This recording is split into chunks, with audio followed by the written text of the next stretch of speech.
Welcome to a new video of Pendulo Force. Today we're going to see what to do before you open your restaurant, coffee shop or bar. So you already have your concept, great, and you have tested your idea and you've done some market research. You have an idea of the site that you are looking for and the area. So we're going to see what are the numbers that you need to run before you commit to that site to see if your restaurant, your business is going to be profitable or not. So as we said before, we've done our homework, we've done our concept and our market research, and now we have to ask ourselves some questions about this site that has been offered to us or that we've seen. So the first thing we're gonna do is to do a sales forecast. And to do that, we're gonna see how many covers we can fit in that site. So we would have to kind of imagine or actually draw a table plan to see how many covers, what is the maximum capacity of people that we could sit at the restaurant. Now we're going to see what do we think is the average spend for lunch. So we think it's going to be around 17. And then what is the average spend for dinner? That usually is a bit higher because people relax a bit more and they drink a little bit more. And then what would be the takeaway average spend? So we think that would be around 10.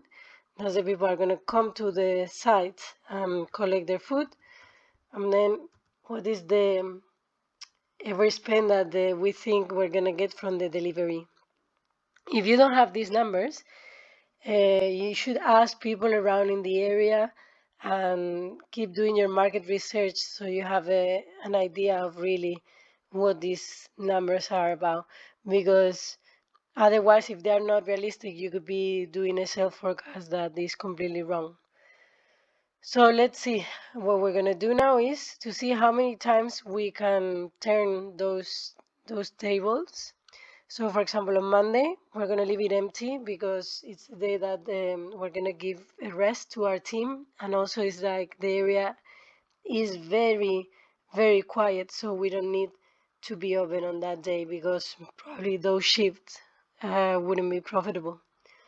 So if, for example, we are here 1.5, what does it mean? That means that our restaurant has a capacity of 50 and we're going to have one time slot where we would, for example, fill up the whole restaurant and then we will be able to fill it up again, just only half of the restaurant. So that will make 75 covers at an average spend of 23 because it's only for dinner, we're saying, will be 1,725. So on Wednesday, we think we're going to turn tables again 1.5 times. On Thursday, people go out a bit more, so we think we're going to be able to turn tables twice. So in every single at dinner, we will use every table twice. On Friday, people leave work, and usually sometimes they have an early dinner, so we think we could turn the tables 3 times. Same on Saturday because we're open all day. And on Sunday, we think we will be able to do it 2 times. Then we're going to see we're also going to be open for Friday, Saturday, and Sunday lunch. So we think on Friday lunch, we could turn those tables 1.5 times. On Saturday lunch, maybe twice. And on Sunday, maybe 1 time only. So this will be the income that we will get, 18,775 from the restaurant. And it's important that we play with these numbers and we have different scenarios where we have a more negative one. For example, where on Friday we only turn it twice and on Saturday only turn it twice. You see, it's gone down by 2,000. But it's good to have a optimistic scenario, one that is more realistic and one that is pessimist. Also because maybe it takes you 6 months to get to the community, to get to know you, to be positioned in social media, and to be able to turn the tables and as many times as you have thought in the beginning. So now we're gonna add some numbers for takeaway. We think we're really gonna be a restaurant that our main income will come from diners coming to the restaurant, but we will have some extra income from takeaway and delivery. So here what we're adding is the number of customers we think we're gonna be getting. And as you can see, for example, 10, it multiplies for the takeaway every spend.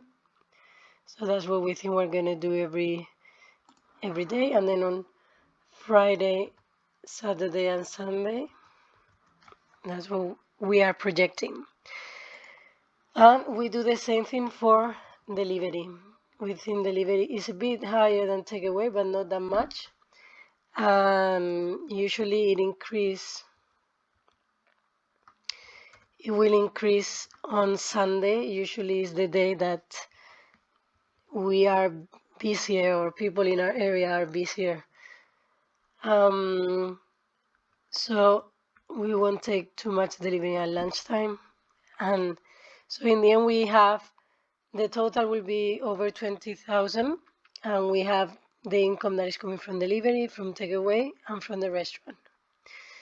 So we have calculated these amounts. We're going to have it here because now what we're going to do is a little P&L to see if our restaurant will be profitable. So we think the food sales are going to be 55 and the drink sales are going to be 45%. And this is important because usually the food cost and the drink cost are different. So that's why we separate like that. Then, so these are, the food cost is 30% and the drink cost we think is 25. The staff cost, I've estimated an average cost of 26,000 for 11 employees. So that will be my fixed cost. And then everything else, like bills, marketing, and admin, and everything will be around 18%. And the rent of this site is 66,000 a year. And HR contributions like head office is in case you have more than one site and you're just adding it. So now we're going to add some figures here to see how well or how badly we would do with a certain number of sales. So the number of sales per week. So let's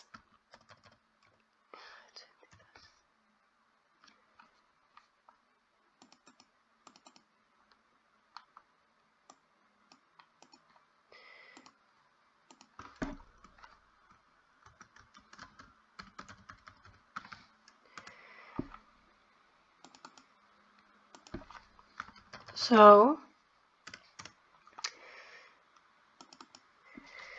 here we have what the sales we're gonna make, and we see we are supposed to be around 20,000. So for 21, we will be making a profit of 95. So for example, here we can see like if maybe we could hire people with a higher salary and then maybe have less employees, and it will increase our profit. But it's important that we have an estimate of the number of employees that we need, because it's going to be one of our biggest costs, and it will be very difficult to reduce once you have created your business model. So it's important that you know your self forecast and you know what is the optimistic and the negative, like the pessimistic scenario, and then that you do a little P&L on what are the numbers for you. So we're going to leave you this template for you to download, and we hope it's useful and that you do this before you open, because it really helps you make a decision before signing for a site. So good luck with it. So that's all for today. If you like our video, please click on like and subscribe to our channel. And if you have any questions, just drop us an email or leave us a message here. Thank you. See you soon.